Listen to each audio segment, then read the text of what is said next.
जो फ्रांस के सदर मैक्रों हैं वो सऊदी अरब है, और वो सऊदी अरेबिया में है और ये उनका तारीखी दौरा हो रहा है। और इसी दौरान जो ट्रंप है उन्होंने ऐलान किया है कि वो जो है वो 7 तारीख को वो अपना मुंतखब होने के बाद पहला जो गैर मुल्की दौरा है उनका वो होगा, और वो होगा यूरोप के एक शहर जिसका नाम है पेरिस। ट्रंप फ्रांस आ रहे हैं, और वो फ्रांस आ रहे हैं, और वो फ्रांस आने के बाद जो है वो वहाँ पे वो फ्रांस क्यों आ रहे हैं? वो फ्रांस इसलिए आ रहे हैं कि वहाँ पे एक पुराना तारीखी 11वीं सदी का एक खूबसूरत एक इमारत है, एक कैथेड्रल है जिसको नोस्ट्रे डेम कहते हैं, और उसमें ये इनकलाब फ्रांस के दौरान वहाँ पे कुछ नुकसान हुआ, फिर नेपोलियन की वहाँ पे ताजपोशी हुई। कई बादशाह ऐसे हैं जिनकी आप समझें कि वहाँ पे जो आखिरी रसूमात की तकरीब, बड़ा कैथेड्रल। इसकी इमारत पे जाए ना तो बड़े बड़े घंटे घंटे इसके जो है ना बेल्स इसकी बड़ी मशहूर हैं, इसके घंटे जो है ना बड़े मशहूर हैं इस कैथेड्रल के। और उन्हीं घंटों को बाकायदा बजाया जाता है ना, ऊपर जाता है बंदा बजाता है। तो इस यहाँ आग लग गई थी 2019 में, और 2019 में ये आग लगी और ये बुरी तरह से तबाह हो गया। और इसको 5 साल बाद फिर कोविड आ गया बीच में, फिर बंद रहा, तो आग बड़ी खौफनाक लग गई थी। तो अब ये दोबारा ये खोला जा रहा है, और 50 से ज़्यादा ममालिक के सरबराहान उसमें आ रहे हैं, और साथ लेकिन पोप फ्रांसिस ने कहा कि मैं नहीं आ सकता। वो शायद पता नहीं मान जाए, उनको क्या नाराजगी कोई आपस में हो गया मामला, लेकिन ये कैथेड्रल की ओपनिंग हो रही है, उसको अटेंड करने ट्रंप आ रहे हैं। तो ये मैक्रों की बड़ी एक तरह से मैक्रों और ट्रंप के ताल्लुकात बड़े ऊंची नीचे रहे। शुरू में बड़े अच्छे थे, बीच में खराब हो गए, उन्होंने कहा ब्रेन डेड है, नेटो फलाना आगे पीछे। लेकिन ट्रंप का पहला गैर मुल्की दौरा इलेक्ट होने के बाद वो 7 तारीख को फ्रांस का हो रहा है। ये कैथेड्रल जो है, ये थोड़ा बहुत शायद हमारे लोगों को इस कैथेड्रल के बारे में पता हो। ये वो कैथेड्रल है जिसके बारे में फिल्म बनी है, कई फिल्में बनी वैसे तो, लेकिन कुछ लोगों को शायद कुछ लोगों को याद हो कि हंच बैक ऑफ नोटर डेम, ये एक तो 1926 में बनी थी ब्लैक एंड वाइट, लेकिन जो 1953 वाली फिल्म थी ना वो काफ़ी मशहूर हुई थी पाकिस्तान में। एक ख़ास जनरेशन को शायद याद हो कि ये विक्टर ह्यूगो का एक नावल था, 1831 में उसने लिखा था, हंच बैक ऑफ नोटर डेम। लेकिन फिर एक मूवी जो बनी थी, वो मूवी जो है वो बनी थी 1953 में, और उसमें फिर एंथनी क्वीन ने बड़ा एक लाजवाल किरदार अदा किया था, एंथनी क्वीन का, और वो एक हंच बैक ऑफ नोटर डेम। बहरहाल, अच्छा, अब इसमें जो है ये हाँ, बड़ा ज़बरदस्त एक्टर था ये Anthony queen, guns of Navarone और ये सारी मूवीज़ एंथनी क्वीन की। तो उमर मुख्तार, ये सारी फिल्में। एनीवे, अच्छा, तो बहरहाल ये है कि ये उसकी रीओपनिंग हो रही है, नोस्टर डेम की रीओपनिंग हो रही है। तो उसकी रीओपनिंग, बिल्डिंग जल गई थी, जलने के बाद वो गिरजाघर जो है तो उसमें ट्रंप आ रहे हैं, यूरोप में ट्रंप आ रहे हैं। अब यूरोप में ट्रंप आ रहे हैं तो यूरोप पे क्या बात करेंगे क्या नहीं करेंगे, और उस वक्त आ रहे हैं वो ट्रंप जबकि ये ज़ेलेंस्की की पसपाई हो रही है। अब मुझे नहीं पता कि वो 50 जो सरबराहान मुमलिकत हैं या सरबराहान हुकूमत जिनको बुलाया है मैक्रों ने, अभी तक उनकी लिस्ट फाइनल नहीं हुई कि कौन कौन जा रहा है 7 तारीख को फ्रांस।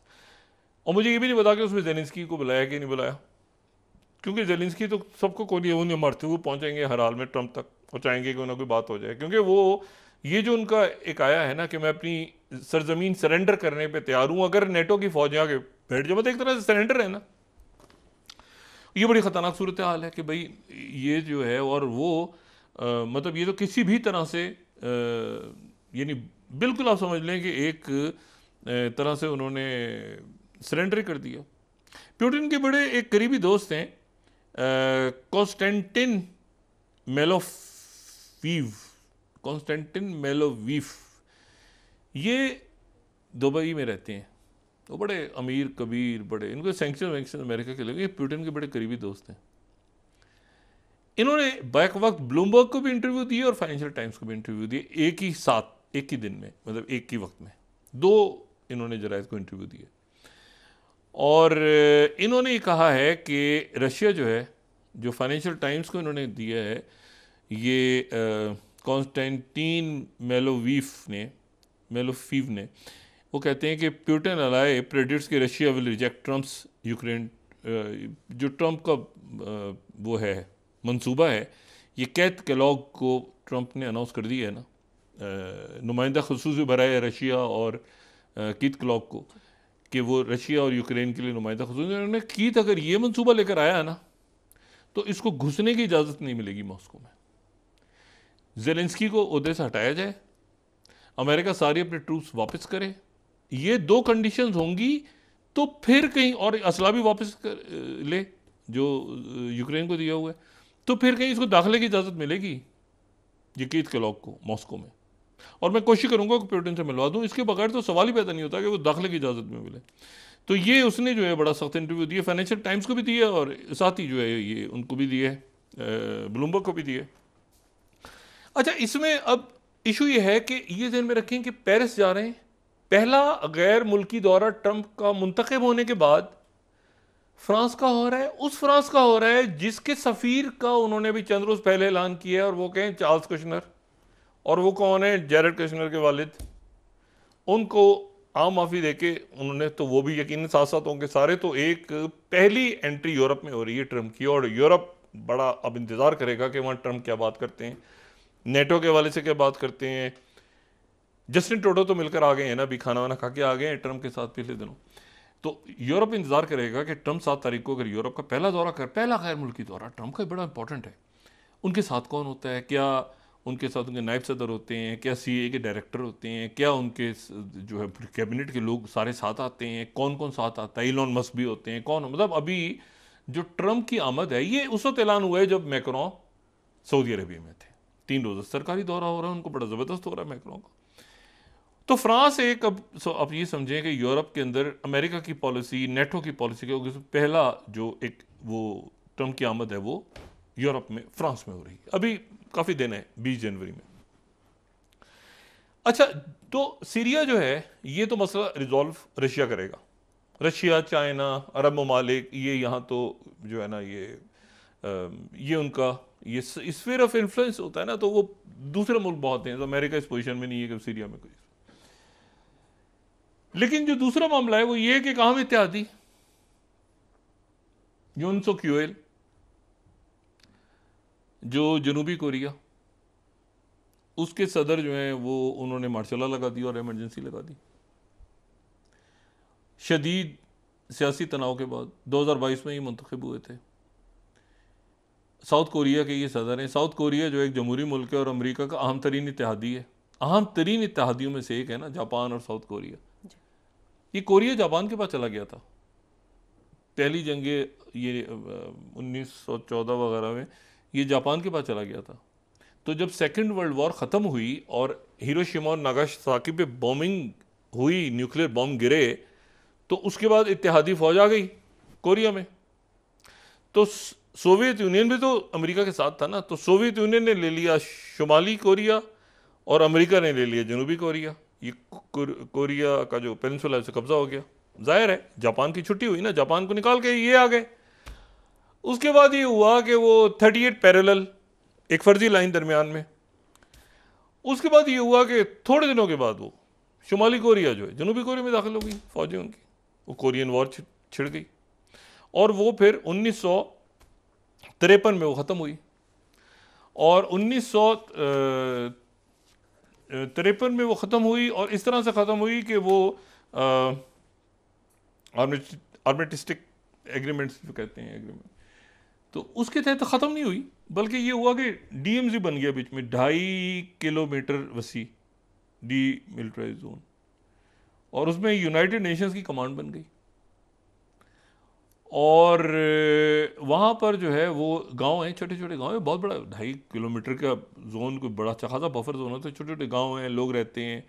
कमाल की बात है कि दुनिया की एक कोई रेयर स्पीशीज भी उस डीएमजी में रहती हैं जो कहीं और नहीं वहाँ पर वो, लेकिन उनको उन तक ना साउथ कोरिया की एक्सेस है ना नॉर्थ कोरिया की एक्सेस है। यूएन वाले बताते हैं जो वहाँ जाते हैं कि वो डीएमजी के अंदर जो है वो रेयर स्पीशीज हैं परिंदों की और वो सारे। अब ये हुआ कि ये जो नॉर्थ कोरिया है, ये वो नॉर्थ कोरिया है जो वेपन्स तो नहीं, जिसकी फौज मौजूद है यूक्रेन में। और पिछले हफ्ते जो रशिया और चाइना की जो फौजी मशकें हुई हैं, एरियल एक्सरसाइजेस, वो सी ऑफ जापान पे हुई हैं, लेकिन साथ ही साउथ कोरिया ने कहा कि ये हमारी फजाई हदूद के ऊपर भी हुई हैं। और इसलिए हुई हैं कि साउथ कोरिया के सदर ने ये कहा, जो कि बहुत ज़्यादा अमेरिका के इत्तेहादी और जो जिन्होंने मार्शल लॉ डिक्लेयर कर दी है, वो ये कहते हैं कि जी ये हम यूक्रेन को भेजेंगे असला, हम यूक्रेन की मदद करेंगे और यूक्रेन के डेलीगेशन से वो मिले कि अगर शुमाली कोरिया मदद करेगा रूस की तो हम मदद करेंगे यूक्रेन की। इसके ऊपर जो है वो फिर इनको समझाया गया। रशिया ने कहा कि आप जो है वो मतलब ज़रा ज़हन में रखें कि अगर आप इसमें आएंगे तो फिर हम ये इसका जवाब पैसिफिक में होगा। हम प्रोग्राम में डिस्कस भी कर चुके हैं कि ये इसका जवाब आपको फिर पैसिफिक में दिया जाएगा। और सी ऑफ जापान में जो है वो पिछले हफ्ते उसके बाद ये हुई है। मैं CBS न्यूज़ कोट कर देते हैं हम यहाँ पे 34th slide. Fighter jets scrambled as 11 Russian and Chinese warplanes fly through South Koreans air defence zone. ठीक है, और ये जो है अच्छा फिर यूनाइटेड नेशंस US की तरफ से ये 32nd हम दिखा दें तो joint Russian Chinese Pacific bomber flights prompts Japan and South Korea to scramble jets. इतनी ज़्यादा एक्सरसाइजेज हो रही थी ये अभी 28 तारीख को 29 तारीख को के वो जेट्स उनके साउथ कोरिया के जेट्स फ्लाई कर गए। और ये जो इनका अपोजिशन है ये चाइना की हमायत करती है। सदर जो है वो गैर मकबूल हैं और वो अमेरिका के साथ हैं, लेकिन एक मुल्क के अंदर मार्शल लॉ डिक्लेयर होना, और मार्शल लॉ काबू में इसलिए नहीं आएगा कि एक तो पार्लियामेंट वगैरह उसको उड़ा देगी, दूसरी बात ये है कि पब्लिक सड़कों पे, तीसरी बात ये है कि वो ये मेरा ख्याल है कि काफ़ी सालों के बाद कोई 1986-87 के बाद पहले सदर हैं जो पार्लियामेंट में गए नहीं, क्योंकि पार्लियामेंट में इनकी अपोजिशन का कब्जा है। तो पार्लियामेंट में ये ओपनिंग सेशन में नहीं गए थे। फिर इन पर करप्शन के एलिगेशन हैं वो बहुत ज़्यादा, लेकिन इशू उससे बड़ा है। इशू है कि रीजनल और ग्लोबल लेवल पे ये एक आप समझें कि एक और अमेरिका का सतून, बहुत अहम सतून पैसिफिक में गिर गया। यानी उनके जो सदर हैं उनको मार्शल लॉ लगाना पड़ा और वो काबू नहीं कर सके। पार्लियामेंट इसको उड़ा देगी मार्शल लॉ को, और उसके नतीजे में ये होगा कि वहाँ पे, और जाहिर है कि अमेरिका को सैंक्शंस वगैरह, फौजी जनता तो इस वक्त काबिल कबूल है ही नहीं अमेरिका को। भाई आपकी पार्लियामेंट है, आपका मुल्क है, वो कहते हैं जी मैं मार्शल लॉ लगा के इसके थ्रू जमहूरियत लेकर आऊँगा। मार्शल लॉ के थ्रू जमहूरियत कैसे आती है? तो ये वहाँ पर ठुस हो गए ज़बरदस्त, तो एक बड़ा पिलर वहाँ पर गिर गया। अच्छा, जो अगली अपोजिशन है वो प्रो चाइना है। इसी दौरान चाइना एक और शख्सियत पहुंची आज और उसने प्रीमियर शी जिनपिंग से बड़ी तवील मुलाकात की, 9 एग्रीमेंट साइन किए हैं। मैं 2 मिनट लेके फिर चंद लम्हात में ले लूँ, ये जुमला खत्म करूँ। एक और शख्सियत पहुंची है, 9 एग्रीमेंट साइन हुए उनके। और ये जो शख्सियत है इसने पहली दफ़ा, ये हमेशा एक रवायत होती थी कि उस मुल्क का सदर मुंतखब होने के बाद ये वज़ीर आज़म मुंतखब होने इंडिया का दौरा करता था। इन्होंने इंडिया छोड़ के चाइना का दौरा किया। इनका नाम है प्राइम मिनिस्टर ओली, नेपाल के। ये गए हैं, शी जिनपिंग से इनकी मुलाकात हुई है, प्रीमियर से भी मुलाकात, जो प्राइम मिनिस्टर थे उनसे मुलाकात हुई है, ली कॉन्ग से, और उसके बाद शी जिनपिंग से हुई है। 9 एग्रीमेंट साइन हुए हैं, बेशुमार स्ट्रेटेजिक। और मैं वक्फे पे जाने से पहले ये जुमला सिर्फ ये काठमांडू टाइम्स को अगर हम दिखा सकें यहाँ पे, ये जो जुमला है, एक तो ये है कि 9 डील साइन हुई हैं, ठीक है। दूसरी जो बात है वो ये है कि मैं अगर सिंपली यहाँ पे ये लफ्ज़ जो है ना, इस लफ्ज़ को यहाँ पे बताना ज़रूरी है कि कोई चाइना का मीडिया हम कोट कर सकें, CGTN या कोई बाकी। तो ये जो है, ये अगर 38 स्लाइड हम दिखा देते हैं, जो अल्फाज इस्तेमाल हुए हैं वो इस्तेमाल हुए हैं, advancing strategic partnership of cooperation with Nepal, strategic partnership. और ये CGTN का ये जो अल्फाज हैं ये इम्पॉर्टेंट इसलिए हैं कि स्ट्रेटेजिक पार्टनरशिप, ठीक है। ये उनके बाकी जो न्यूज़ हैं उनकी, उन्होंने भी इसी तरह से कोट किया है कि ये जो है ये एडवांसिंग स्ट्रेटेजिक पार्टनरशिप है नेपाल के साथ। अच्छा, ये देखें फ्रंट जो है ना, ये बहुत सारे फ्रंट, सीरिया का फ्रंट, उसके साथ जो है वो गज़ा के अंदर फिर दोबारा इसराइल ने बमबारी की है वहाँ पे, और साथ ही उनके जो काज है, उनका जो फॉरेन मिनिस्टर, उसने कहा कि ये लिबनान के साथ भी किसी भी वक्त जो एक माहिदा है वो ख़त्म हो सकता है, दोबारा जंग छिड़ सकती है लिबनान के साथ, ये सारे मामला।